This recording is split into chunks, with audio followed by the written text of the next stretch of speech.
Assalamualaikum warahmatullahi wabarakatuh. Kami dari kelompok 7 akan mempresentasikan materi mengenai sintaksis. Kelompok 7 beranggotakan 4 orang. Yang pertama ada Teh Dani Abdillah dengan NIM 2003945. Yang kedua ada saya sendiri, Fenita Oktaviani Rajmat dengan NIM 20339. Yang ketiga ada Teh Fiosa Adikarini dengan NIM 2003985. Dan yang terakhir ada Teh Nanda Ditya Putri dengan NIM 20648. Dalam sintaksis ini, kami akan membahas mengenai yang pertama, pengertian sintaksis, yang kedua, kata dalam satuan sintaksis, dan yang ketiga, fungsi, kategori, dan peran sintaksis. Yang pertama, pengertian sintaksis akan disampaikan oleh Teh Dani Abdillah. Sintaksis sendiri berasal dari bahasa Yunani, yaitu sun yang berarti dengan, dan tatein yang berarti menempatkan. Secara etimologi, sintaksis berarti menempatkan bersama kata-kata menjadi kelompok kata atau kalimat. Sedangkan pengertian sintaksis menurut para ahli. Menurut Manaf tahun 2009 menjelaskan bahwa sintaksis adalah cabang linguistik yang membahas struktur internal kalimat. Struktur internal kalimat yang dibahas adalah frasa, klausa, dan kalimat. Menurut Murt Kridalaksana tahun 1993, sintaksis adalah subsistem bahasa yang mencakup tentang kata yang sering dianggap bagian dari gramatika atau cabang linguistik yang mempelajari tentang kata. Sedangkan menurut Ramlah tahun 2001, halaman 18, istilah sintaksis bahasa Belanda sintakis ialah bagian ilmu atau cabang ilmu yang membicarakan seluk-beluk wacana, kalimat, klausa, dan frasa. Yang kedua, satuan kata dalam sintaksis akan disampaikan oleh saya sendiri. Pengertian kata. Kata adalah satuan terkecil dalam sintaksis. Kata berperan sebagai pengisi fungsi sintaksis, penanda kategori sintaksis, dan penyatuan satuan atau bagian dari satuan sintaksis. Kata dapat dibedakan menjadi dua, ada kata tugas atau function word dan kata penuh atau full word. Yang pertama, kata tugas atau function word adalah kata yang secara leksikal tidak memiliki makna, tidak mengalami proses morfologi, merupakan kelas tertutup, dan di dalam penuturannya tidak bisa berdiri sendiri. Contohnya adalah kata dan meskipun. Yang kedua ada kata penuh atau full word.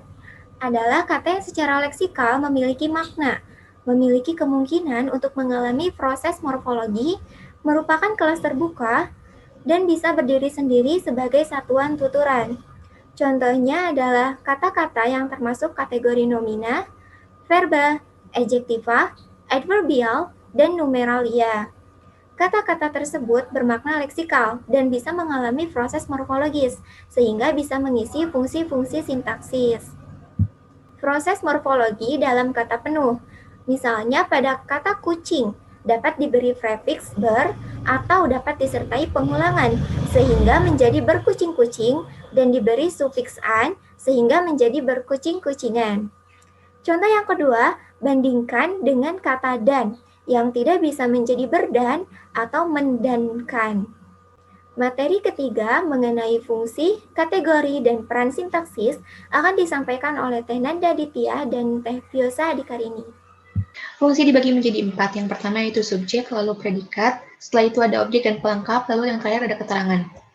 Subjek adalah bagian yang diterangkan predikat. Subjek dapat dicari dengan pertanyaan apa atau siapa yang tersebut dalam predikat. Subjek berupa frasa nomina ataupun pengganti frasa nomina. Selanjutnya yaitu predikat. Predikat adalah bagian kalimat yang menerangkan subjek. Predikat berupa frasa nomina, frasa verba, frasa adjektiva, frasa numeralia, ataupun frasa preposisi. Contoh kalimat yang memiliki subjek dan predikat adalah mahasiswa sedang belajar. Mahasiswa di sini berfungsi sebagai subjek dan sedang belajar berfungsi sebagai predikat. Selanjutnya yaitu objek dan pelengkap. Objek berupa frasa nomina ataupun pengganti frasa nomina, sedangkan pelengkap berupa frasa nomina, verba, adjektiva, numeralia, preposisi, dan pengganti nomina. Objek juga dapat diubah menjadi subjek, sedangkan pelengkap tidak dapat diubah menjadi subjek. Contoh kalimat yang memiliki objek dan pelengkap. Kalimat yang memiliki objek, contohnya dia sedang membenahi kamarnya. Di sini dia berfungsi sebagai subjek, sedang membenahi sebagai predikat, dan kamarnya sebagai objek. Lalu, kalimat yang memiliki pelengkap, contohnya adalah paman berjualan sayur. Di sini paman berfungsi sebagai subjek, berjualan sebagai predikat, dan sayuran sebagai pelengkap. Selanjutnya itu keterangan. Keterangan adalah bagian kalimat yang menerangkan subjek, predikat, objek, ataupun pelengkap. Contoh dari kalimat yang memiliki keterangan adalah sebagai berikut. Hari ini mahasiswa mengadakan seminar di auditorium.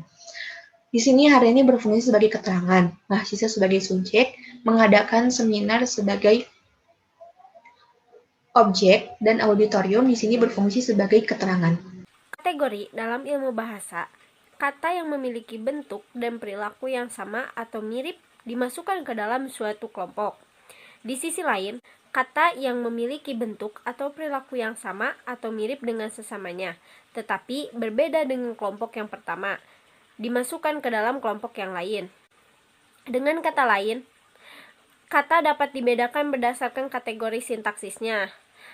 Ada 4 kategori sintaksis utama. Yang pertama ada verba atau kata kerja, yang kedua ada nomina atau kata benda, yang ketiga ada adjektiva atau kata sifat, dan yang terakhir ada adverbial atau kata keterangan. Selanjutnya ada peran sintaksis.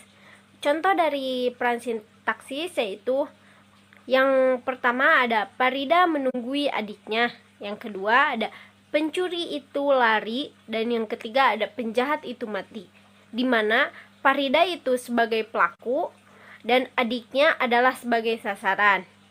Yang kedua, pencuri adalah pelaku, dan yang ketiga, penjahat itu bukanlah pelaku karena mati bukanlah perbuatan yang dilakukan melainkan suatu peristiwa yang terjadi.